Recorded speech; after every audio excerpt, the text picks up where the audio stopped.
अब ये दुख और सुख किन कारणों से होते हैं? दुख होते हैं पाप कर्मों से और सुख होते हैं पुण्य कर्मों से।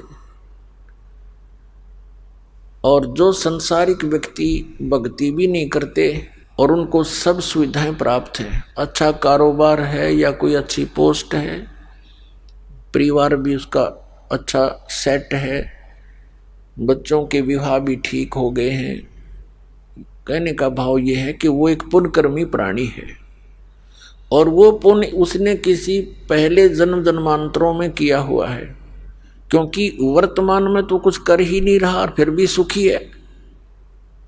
और इस बात का तो एक विधान है परमात्मा का, सबको मालूम है इस बात का कि कर्म से ही प्राणी सुखी और कर्म से दुखी होता है।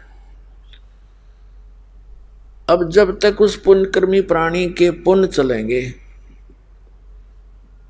तो उस पर कोई आपत्ति नहीं आवेगी। जैसे इन्वर्टर है, आजकल इन्वर्टर, उसकी बैटरी होती है, उसमें उनको चार्ज किया जाता है। जब वह बैटरी फुल चार्ज हो जाए और चार्जर हटा दिया जाए तो बैटरी अपना काम करेंगी। जब तक उनकी कैपेसिटी रहेगी उनमें चार्ज रहेगा, पंखे भी चलेंगे, ट्यूब बल्ब भी जगेंगे। और आगे चार्जर ना होने से तो एक दिन समाप्त होगी उसकी बैटरी की क्षमता, तो फिर एक ही दम सारी ही सुविधाएं बंद हो जाएंगी, क्योंकि वो बैटरी अब डाउन होगी। उनको पैरेलल चार्जर की आवश्यकता थी। तो पुण्यात्मा जो आज सुखी हैं और भक्त कोई भक्ति भी कर रहा है फिर भी वो दुखी है, वो ये सोच बैठता है सत्संग के अभाव से कि मैं भक्ति भी करता हूं, दान पुण्य भी कर रहा हूं, फिर भी मैं दुखी हूं। इतनी सुविधा नहीं है जितनी मेरे इस पड़ोसी को है या कोई दूर के रिश्तेदार को है, और वो कुछ भक्ति साधना भी नहीं कर रहा है।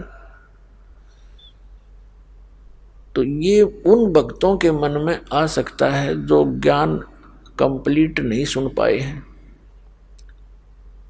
और जिन भक्तों ने ये ज्ञान सुन रखा है, विधान का पता है भगवान का, फिर वो इस तरह डगमग नहीं होते।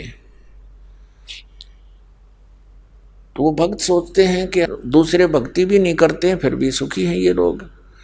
तो उनके लिए संदेश दिया जा रहा है कि ये समझ लेना कि आपके पुण्य नहीं थे, लेकिन आप एक बहुत भाग्यशाली हो कि आपको चार्जर मिल गया, अपनी बैटरी फिर से चार्ज कर लो। और उनका दुर्भाग्य है वो अपने पूर्व जन्म की बैटरी चार्ज को ही प्रयोग कर रहे हैं। दुर्भाग्य है उनका कि वो आगे चार्जर लगा नहीं रखा।